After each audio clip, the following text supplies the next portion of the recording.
Bom dia, meus queridos. Hoje é 27 de abril, sábado, e o tema do devocional de hoje vai ser: quem é filho não se limita às coisas pequenas desta vida.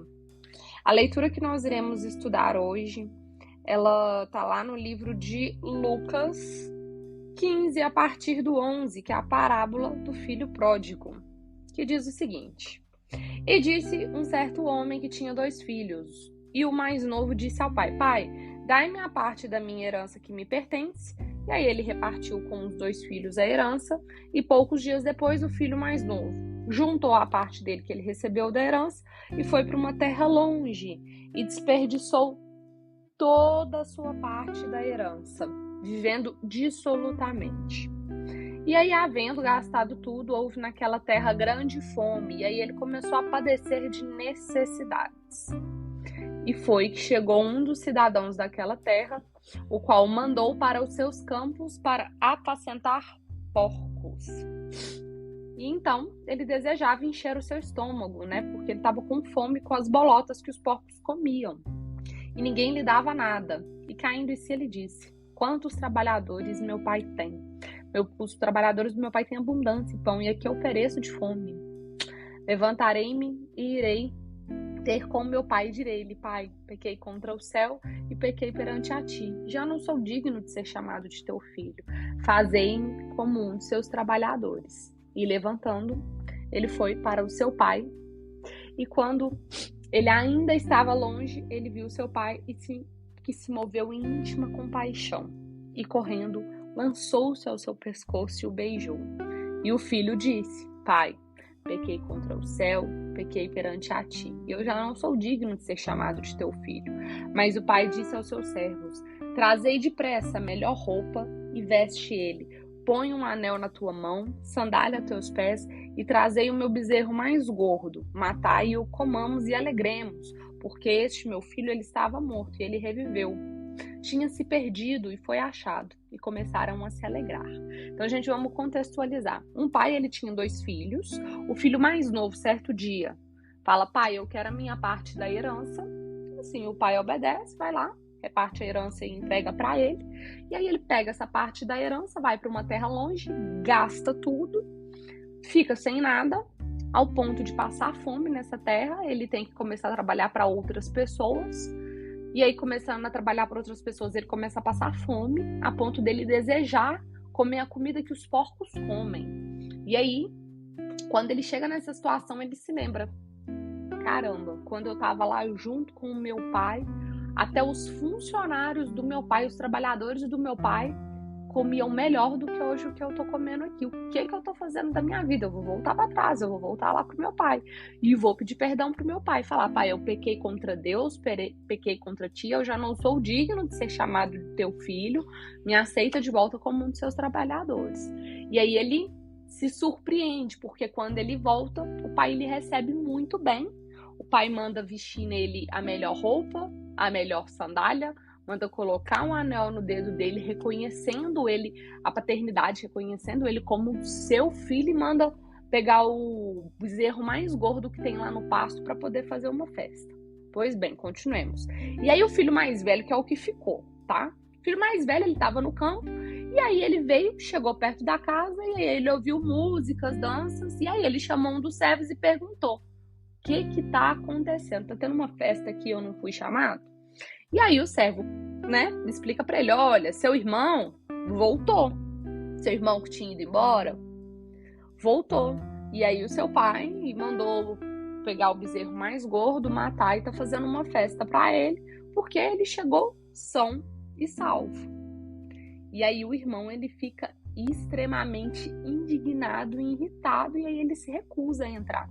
E aí o pai vai atrás dele para poder saber, né? Meu filho, por que você não quer participar conosco da festa aqui? Seu irmão, ele foi achado são e salvo. E aí ele responde pro pai: eis que eu te sirvo há tantos anos sem nunca transgredir o seu mandamento, e você nunca me deu um cabrito para poder eu festejar com os meus amigos. E aí vem o seu filho mais novo, que desperdiçou a sua herança, desperdiçou os teus bens com meretrizes, e aí você manda matar o seu bezerro mais gordo. E aí, então, o pai responde para ele: filho, Você sempre esteve comigo. Todas as minhas coisas são tuas também. Mas era justo que eu me alegrasse e que nós nos regozijáramos, porque o seu irmão estava morto e ele reviveu. Ele tinha se perdido e ele agora foi achado. Amém. Que, né, grande reflexão que essa história traz pra gente. Recente eu ouvi uma pregação sobre essa passagem, né, que é do filho pródigo, é do pastor André Fernandes. E ele, né, fala que ele costuma dizer que é dos filhos pródigos, porque tem um filho mais novo que, né, que ele vai embora e aí ele gasta tudo do pai, gasta a herança e depois ele volta para trás, e tem um filho que fica, que é o filho que ele não concorda com a atitude do pai, né? Ele deseja que o pai vire as costas pro irmão mais novo. Ele não tá fazendo aquilo ali de coração, ele quer um reconhecimento do pai, de pai, eu sempre estive com você aqui, agora você tem que dar valor é para mim, não pro meu outro irmão que gastou tudo. Ele não se compadece, ele não tem compaixão com o outro irmão. E aí no final das contas, né, a gente acaba vendo que os dois filhos são filhos pródigos a seu modo. Às vezes a gente acaba colocando na balança do pecadinho o pecadão. O pecado que é o mais pesado, que foi do irmão que foi embora e que gastou tudo e que gastou herança e depois voltou arrependido. E poxa, não, mas outro irmão ficou ali, não largou e não saiu do lado do pai a nenhum momento. Mas meus irmãos, vejamos, né? Ele julga o pai, ele não tem compaixão no coração e ele não se compadece. É um dos preceitos que Deus e que Jesus mandou na Bíblia o tempo todo, que é: se um pastor ele tem 100 ovelhas, dessas 100 ovelhas, uma se perde, as 99 elas estão andando ali certinho. O pastor ele vai atrás daquela que se perdeu. E aí quando ele acha essa uma ovelha que se perdeu, o que ele faz? Ele vai festejar, ele vai ficar alegre, porque ele achou essa ovelha que estava perdida. Então o que ele vai fazer? Ele vai colocar essa ovelha nos ombros e vai embora alegre, festejando, porque ele conseguiu encontrar essa ovelha. Ah, mas aí ele deixou de amar as 99 ovelhas? As outras 99 ovelhas têm menos valor? Não, mas ele se alegrou por ter conseguido encontrar essa uma ovelha perdida. E a mesma coisa acontece nessa parábola do filho pródigo, né? É o que Jesus fala, hospitais eles são para doentes. E então é compreensível que o pai ele se alegre com o filho que estava perdido e que se reencontra com o filho que estava morto e que volta a viver. Então, né, ela nos ensina como que é o funcionamento do reino dos céus. E aí esse pai ele representa Deus. E esses dois filhos, tanto o que sai de casa quanto o que fica, eles podem nos representar em ambas as ocasiões. Porque a gente pode perceber que nós já estivemos na posição dos dois filhos. A gente já teve na posição do filho que estava perdido, no filho pródigo, que é o que vai embora, vai para longe e gasta tudo e comete um monte de pecado. Mas a gente também já teve na posição do filho que é o que fica em casa. A gente já teve na posição do filho que é o que vai para longe, que não tem intimidade com o pai, mas nós também já estivemos na posição do filho que é o que está em casa, que tem intimidade com o pai, mas é o filho que julga, é o filho que usa dessa intimidade para poder se sentir melhor do que as outras pessoas, usa dessa intimidade como vaidade. E é independente de como que foi, tá?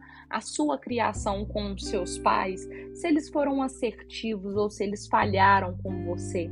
Se você compreender, né? Se nós compreendermos a paternidade de Deus, nós vamos conseguir descobrir o propósito que Ele tem para as nossas vidas e nós seguiremos rumo à nossa jornada aqui na Terra. E aí a nossa vida ela passará a ter um valor, ela passará a ter um sentido. Porém, primeiramente, nós precisamos refletir acerca do que tem dirigido a nossa vida, o que tem motivado, o que tem sido combustível para a nossa vida. Pois, afinal de contas, todos nós temos uma vida dirigida por algo, né? Todos nós temos um porquê e um porquém. E aí pode ser medo, trauma, rejeição, abuso, tantas outras diversas dores. E aí o que nós temos que entender é que todos nós fomos feitos para poder desfrutar da paternidade de Deus. E quando isso ocorre, nós descobrimos o propósito que Deus tem para as nossas vidas. E esse propósito, ele nos lança ao nosso destino, mas ao nosso destino correto, ao nosso destino certo. Eu não sei como que foi a sua criação, se você não recebeu uma boa referência em casa e, né, isso acabou dificultando você ter um bom relacionamento com o Pai Eterno, porque acabou, né, você acabou ficando com uma visão paterna distorcida.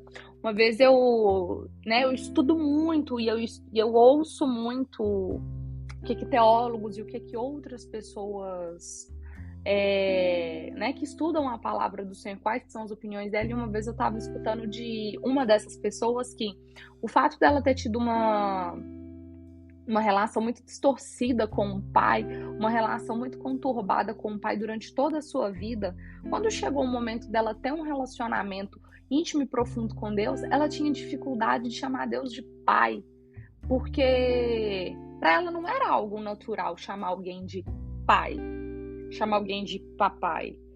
Que o dia que ela conseguiu fazer isso, que foi algo muito extraordinário, mas que até ela conseguir fazer isso foi muito difícil, porque a visão paterna, de paternidade que ela tinha, era algo muito distorcido. E, né, retornando, é possível, né, que você não consiga chamar Deus de pai, justamente por você estar com sua alma despedaçada por causa das marcas do seu passado, que é o que eu acabei de contar dessa experiência que eu ouvi uma vez dessa pessoa, que ela não conseguia chamar Deus de pai. Eles falavam com ela, Deus é pai, Deus ele te reconhece como filha, e ela falava que chegava a soar até como falso quando ela falava nas orações, pai, eu estou aqui perante a ti. Ela falava, cara, mas não consigo chamar Deus de pai. Pai, para mim, eu não consigo entender o que é essa figura paterna, porque ela teve uma visão distorcida da figura paterna humana dela. Então, meus queridos, existem pais e pais. Eu, graças a Deus, eu sou uma grande privilegiada. Fui muito e sou muito abençoada pelo meu pai aqui na Terra, né? Além do meu pai Deus, mas o meu paizinho biológico aqui na Terra. Mas existem pessoas que tiveram pais que não fizeram nada para poder mudar a realidade dos seus filhos. E aí foi preciso um passo a mais desses filhos, um posicionamento a mais desses filhos para que eles pudessem viver uma nova vida, né? E que essa vida é fruto de um convite para poder receber Jesus. E é o que vai possibilitar, né, que essas dores do passado sejam removidas e que essas feridas elas sejam cicatrizadas lá na profundeza da alma, e que essas pessoas elas possam, né, passar a viver uma vida livre de medo, reconhecendo que de fato Deus é pai, Deus é Abba, né, que é papai, que Deus ele é o nosso pai, que nós somos filhos pródigos. Às vezes a gente vai ser o filho pródigo que é o filho que vai estar em casa, às vezes a gente é o filho pródigo que vai para longe, mas que sejamos filhos. E que além desses outros, né, dos dois filhos pródigos, que nós sejamos o filho que tenha intimidade e que dessa intimidade a gente não faça com que essa intimidade vire vaidade, que essa intimidade ela venha mexer com o nosso ego, que essa intimidade ela venha fazer com que nós nos sentimos pessoas melhores do que outras pessoas, jamais, mas que essa intimidade seja como o sal da terra para a vida de outras pessoas, para que essa intimidade ela inspire, seja sal da terra para outras pessoas, para que elas também queiram experienciar e queiram viver essa intimidade também, para que elas vejam o espelho da nossa vida e falem, cara, eu quero viver isso também, eu quero experienciar isso também, eu quero viver essa experiência, eu quero mergulhar nessas águas profundas como esse irmão mergulha, porque parece que é muito bom. Amém? Pai, obrigado por mais um dia que se inicia, obrigado por nos permitir acordar, por nos permitir respirar. Pai, obrigado pela nossa casa, pelo nosso lar, pelo nosso pão de cada dia. Pai, obrigado pela nossa família, obrigado pelos nossos entes queridos, pelos nossos amigos. Obrigado pelo meu esposo, pelo meu pai, pelos nossos bichinhos. Pai, obrigado por todos os entes queridos que estiveram aqui conosco, que hoje se encontram ao teu lado. Pai, obrigado pelo nosso trabalho, obrigado por todas as experiências que o Senhor permitiu que nós vivêssemos até aqui. Sejam elas positivas, sejam elas negativas. Pai, no dia de hoje, nós te clamamos, nos reconheça como teus filhos, nos reconheça como imagem e semelhança de ti, Pai, nos reconheça como teus filhos, reconheça a tua paternidade em nós, Pai.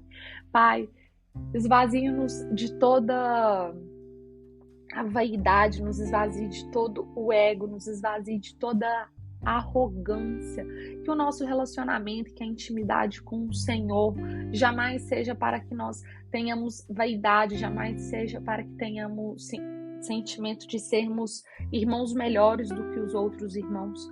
Pai, guie os nossos caminhos, Pai, seja como farol, seja como luz, seja como lanterna nos nossos caminhos, Pai. Não permita que nós desviemos jamais dos teus caminhos, não permita jamais que sejamos a ovelha perdida, Pai. Pai, que nós sejamos aquele filho e aquela ovelha que te ajuda a resgatar as outras ovelhas, que te ajuda a procurar os outros irmãos e que se alegra na chegada e no achado desses novos irmãos, Pai. Pai, nos esvazie de nós mesmos e nos encha de ti, Pai, para que possamos cada dia mais pensar, falar e agir como o Senhor. Amém. Meus queridos, muito obrigado pela companhia. A gente se encontra amanhã novamente. Fiquem todos com Deus. Tenham um sábado muito abençoado. Que esse seja o sábado mais feliz da sua vida já vivido até então. E compartilhe esse devocional com outras pessoas. Vamos transbordar o amor de Deus e a palavra de Deus na vida de outras pessoas. Amém?